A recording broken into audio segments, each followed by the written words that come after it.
nama saya Dini Rofifah dari Prodi Hukum Pidana Islam. Di sini saya akan menjelaskan beberapa pertanyaan yang diajukan oleh Profesor Dr. Kamarusdiana.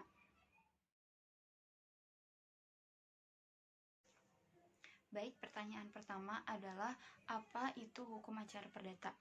Sebelumnya, kita harus pahami bahwasanya hukum itu terbagi menjadi dua bentuk, yaitu yang pertama adalah hukum material dan hukum formil. Begitu pula hukum perdata. Hukum perdata ini juga terbagi menjadi dua bentuk, yaitu hukum perdata material dan hukum perdata formil. Nah, hukum perdata material ini adalah materi-materi yang ada dalam hukum perdata itu sendiri. Sedangkan hukum perdata formil adalah yang mengatur cara dan prosedur hukum dalam mengajukan, memeriksa, memutuskan, dan melaksanakan putusan tentang hak dan kewajiban tertentu. Nah, hukum perdata formil ini yang biasa kita sebut sekarang dengan hukum acara perdata. Jadi dapat kita ambil kesimpulan bahwa hukum perdata material adalah materi-materi yang ada dalam hukum perdata, sedangkan hukum perdata formil atau hukum acara perdata adalah yang berfungsi menetapkan hukum ke perdata material jika ada yang melanggarnya.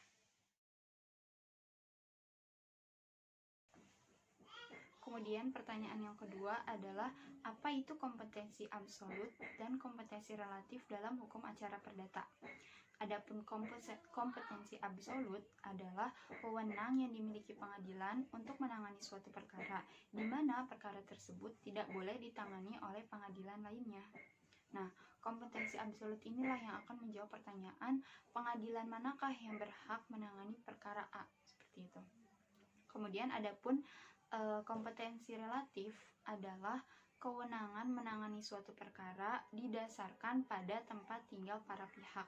Contohnya, apabila si penggugat ini dia tinggal di Bogor, kemudian si tergugat tinggal di Yogyakarta. Kasus yang ditangani adalah kasus non-prestasi. Maka kompetensi relatifnya adalah pengadilan negeri yang ada di Yogyakarta atau pengadilan negeri tempat si tergugat tinggal, berdasarkan pada pasal 118 HIR.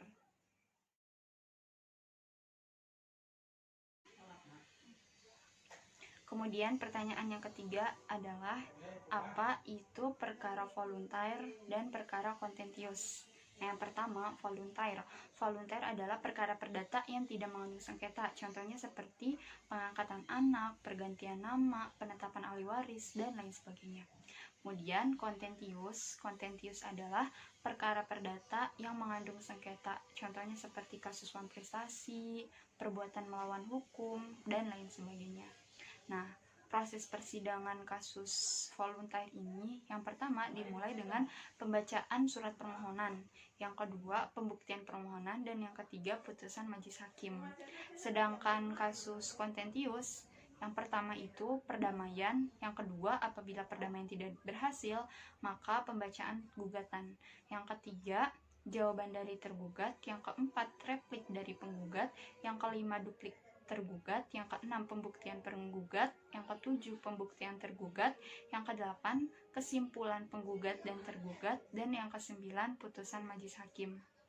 Nah, adapun perbedaan antara antara perkara voluntair dan perkara kontentius, yang pertama itu voluntair ini dia tidak memiliki lawan, sedangkan kontentius memiliki lawan. Kemudian kontentius ini putusannya bersifat vonis, sedangkan voluntair putusannya bersifat penetapan.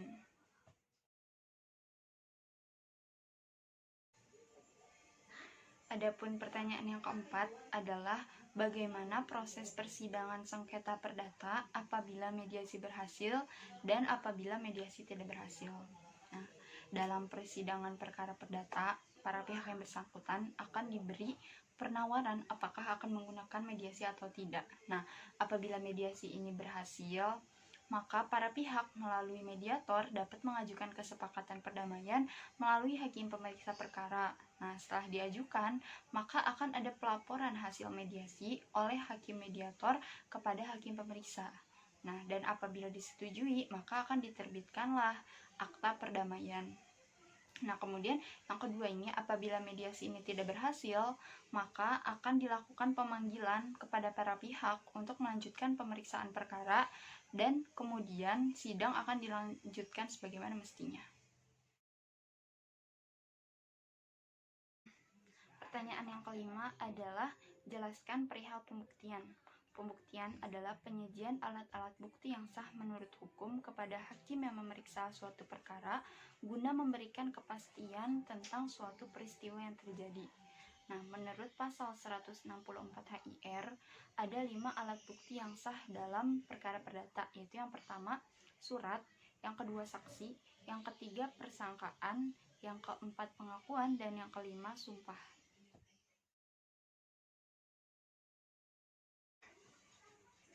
Pertanyaan yang terakhir adalah jelaskan tentang putusan dalam acara perdata.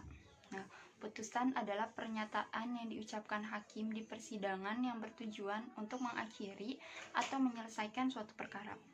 Kemudian, susunan surat putusan ada 4, yaitu yang pertama kepada putusan, yang kedua identitas para pihak, yang ketiga pertimbangan atau alasan-alasan, dan yang keempat adalah amar atau diktum putusan.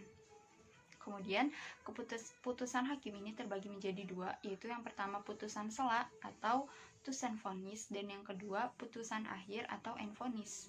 Putusan sela adalah suatu putusan yang dijatuhkan sebelum putusan akhir yang mana memungkinkan adanya kelanjutan pemeriksaan. Adapun putusan akhir adalah putusan yang mengakhiri perkara dan tidak memungkinkan adanya kelanjutan perkara tersebut. Baik, cukup sekian penjelasan dari saya. Kurang lebihnya saya mohon maaf. Wassalamualaikum warahmatullahi wabarakatuh.